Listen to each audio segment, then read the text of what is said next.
Welcome to Fraser and Dieter's Culture of Compliance podcast series, where we discuss compliance as a competitive advantage in today's marketplace.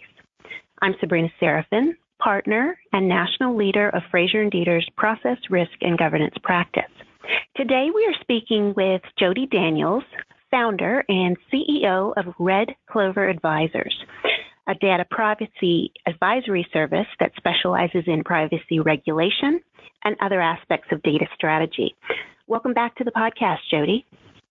Well, hello, and it's great to be back on the podcast and talk with you today. So thanks for having me. Well, this is a very timely topic. We are currently recording this podcast from our homes, so please forgive any barking dogs or children that you may hear in the background. Prior to this recording, the White House issued guidelines that people should not congregate in groups of more than 10, which creates an immediate challenge for most businesses. How do we make the shift to a completely remote workforce? Jodi, can you tell us some of the privacy concerns that first come to mind when considering people working from home? Sure. So the first one is some people might be using a work laptop, but a lot of people might also be using a personal laptop. So you now have potentially company information on a personal laptop. You might have the work laptop that's also going to be used for people to help their children with schooling. So now you also are kind of exposing other websites and other people to whatever type of information you have. And you also might not have thought through all the security measures. How do I log into that Zoom, WebEx, GoToMeeting, pick your flavor, remote capabilities that you might be using, or home Wi-Fi networks that people will be connecting to. They might not have passwords set up on them. So there's a number of kind of the basic security hygiene of just who's going to have access to your information and how have you kind of locked down the devices, whether that be mobile or the computer, to make sure that bad actors aren't getting in there. Great statement. Hygiene. Today's topic, called Making the Move to a Remote Workforce, what is one of the first questions employers should ask themselves? I think it's how are you going to do any of the basic items that we just talked about? And to me, a very simple one is reminding employees to set a password on their Wi-Fi. Show them how to do it. There's a variety of different Wi-Fis and routers out there, but that's a really basic one. We often tell people, don't use the public Wi-Fi when you go to your local Starbucks or coffee shop. Well, the same is true in the home. So we want to be able to make sure that we have that secured and locked down. Making sure that they're aware of, just again, kind of practicing good practice in terms of which websites they're visiting. Unfortunately, there's going to be bad actors trying to take advantage of a vulnerable situation. And we want to make sure that people know what to be looking for, whether it's a real email from someone in their company, or they're out kind of browsing the web now on their home laptop because they're on it all day long. Right? Reminding people what they should and shouldn't be doing. And I would even recommend just some simple password changes and making sure that they're really strong password changes, as well as two-factor authentication, making sure that you're using some type of, more than calling something like a two-factor password to a text or to a third-party app or a token or something like that. And are those easily implemented for those who may not have been prepared for this shift in the workforce? They really are. There's a Google Authenticator. There's an authenticator called Authy. There's many tools. So a lot of companies use all kinds of third-party tools where you can have it set up to be used to have a text sent to a cell phone, and you have to have a one-time passcode. Some one-time passcodes are sent to email. There's another authenticator app that I use with some of my clients called Ping ID, and it really isn't a very long, complex process. It doesn't involve significant software installations or anything like that. It's really just a pretty quick setup to be able to have companies install, or I shouldn't say install, but set up, and employees, it's pretty standard. In the retail environment, I think we often see it when you want to change your passcode, or banks often use it. The same is true here. We're just trying to implement another layer to prevent the bad actors from getting to our data. Great advice. You talked about devices. What are some of the physical security issues that some businesses may not have considered? Well, I think just the number of people who might actually have access to the device and the kind of information that might be stored. If I'm using my phone more than I might have before, if I'm using my home computer more, I might be saving files to my computer, or maybe I'm going to flip back and forth between my home computer and my work computer. And so again, personal information or company confidential information might be shared between both of those devices. So I think educating employees on and creating a simple practice and a simple policy of company information should stay on the company device. Or if there is no company device and it's going to be a personal device, making sure that the employee knows that's still company information and what procedures might need to be put in place to make sure that that information is protected. Maybe it's the employer has access to that personal device at some point. I think a lot of companies these days will have people on their own work devices, but what's going to happen is people are going to probably switch back and forth often between their mobile and their personal and their work. And you're going to have all the kids and everyone else in the home all kind of flipping between computers. So I think kind of going back to what we've just talked about with those passwords and two-factor authentication will help actually with the physical security of the laptop. And just a simple one is making sure that you have a good password on your mobile phone. For some, you might want to install the fingerprint device so that not everyone can get into the mobile and send anything they want. And the same is true on a laptop, is making sure that you have a password or a fingerprint or something to actually get into the device. Security awareness has been becoming a larger part of how organizations protect themselves. So what comes to mind in terms of training for employees specifically during this time? I think at this time, everyone is a little extra frazzled. So what we might have shared before, now is the time to repeat. I don't think we can overemphasize anything, whether it's just washing our hands, we need to hear it 100 times. The same is true with good security hygiene. And so reminding employees, kind of pull out maybe whatever you've done and do a quick video on it and share it with folks. Create a PDF document. Think about kind of your different learners. Some might be visual, some might need to read something, some might want paragraphs, some might want bullets.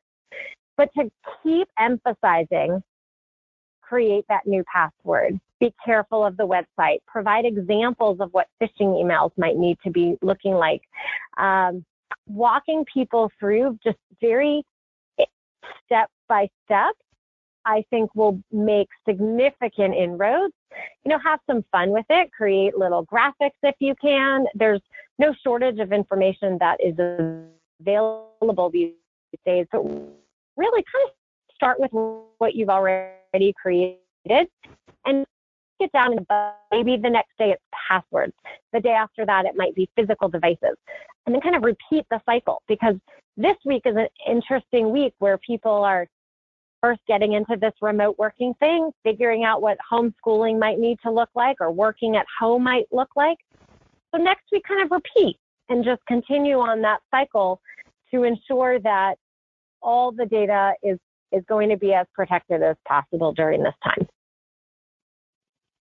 Thanks, Jodi. Let's turn now to connecting to company data. What are some questions management teams need to consider? So they want to be thinking about, maybe a virtual private network, a VPN, so that there's a distance between the computer and where that company information is. And when you're thinking about a VPN, there's different levels of VPNs kind of appropriate for different size companies. Those that have significant databases might need to have different layers of access throughout, and you want to be thinking about who in the company should have access to each of those different environments. So potentially it might have only been one person at home, but now you need to think about kind of connecting here actually a business continuity plan, because what if that one person happens to be the one who contracts the virus? You need to have a backup plan. And now if that backup plan is someone remote, you have to be thinking about the level of access. But you do not want everyone in the company to have access to all of the information. You still want to make sure you have those access controls in place. And so when we think about kind of going back to the VPN for a moment, you want to think about how many licenses do you need. Some of these services are by employee or by licenses, so make sure you have the appropriate amount in place. And then also, again, sort of that policy perspective, and create a little tutorial to help employees understand what they need to do, because many of them might not have used this software before. It's not complicated, but it's something to just make it extra simple. Let's provide a simple tutorial to explain what it is and how to use the software to be able to protect that company information. That's great. You've mentioned authentication.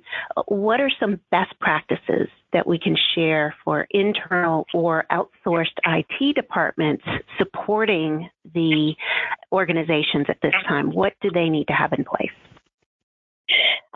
So you really should have, if you already have a policy, I highly recommend you kind of print that policy and have it really handy and share it with a wider executive team. Again, kind of going to that business continuity thinking, and then double checking, double checking the licenses like we just talked about. Make sure you have the right software and licenses for your size business. For access controls, making sure that, again, you don't have everyone having access to everything. This isn't about moving it so the whole company has access, but you still have to appropriately kind of right size which departments have access to which pieces of information. Emphasizing strong passwords, we often recommend like a password phrase, or really there's password generators that are out there. Even tools like a LastPass or OnePass will help with complex passwords that are out there. And I think for an IT department to really be able to break down all of the requirements, and as I had said at the beginning of this question, is share it with the executive team, because I think the executive team really needs to understand how critical this time is from protecting our data so that we don't turn sort of a pandemic into then a data breach scenario. Okay, so we've covered devices and virtual private networks, training, user accounts. What are the best practices companies need to follow to protect their own and their customer data? So they want to be encrypting information. So if they're not already, now is a great time to be encrypting information, making sure that employees have encrypted laptops, and making sure that employees are aware of how to back up information. So if I'm on my laptop, how often is the information being backed up, and is it being backed up to, on my personal device is not really the best backup. Having malware in place that's up to date, and again, hopefully everyone here will be on a VPN. You want to be able to push out malware updates as much as possible, but for some companies that won't be the case. So making sure that there's a friendly reminder every week to make sure that your device is up to date, because unfortunately there are going to be some bad actors trying to take advantage of the situation. And we want to make sure that we're doing everything that we can to be able to protect against that. So basic encryption, malware review, and proper backing up procedures, I think will help protect that data. And then from a privacy point of view, just making sure that people realize that there are still some privacy laws that are in place that people need to be adhering to. We can't use data in a different fashion. We have to make sure we're still complying with privacy laws. So we have sort of the security side covered and just a little snippet on the use side. Thank you, Jodi, for being with us today and giving very timely advice to businesses who are dealing with a very challenging situation. I think it's important to note that this is a prime time for threat actors, and we have to be increasingly diligent to protect ourselves through this troubling time. We hope this information will help a lot of organizations. And thank you for listening to Fraser and Dieter's Culture of Compliance podcast. Please join us for our next episode as we continue to discuss transforming compliance requirements into investments in your business.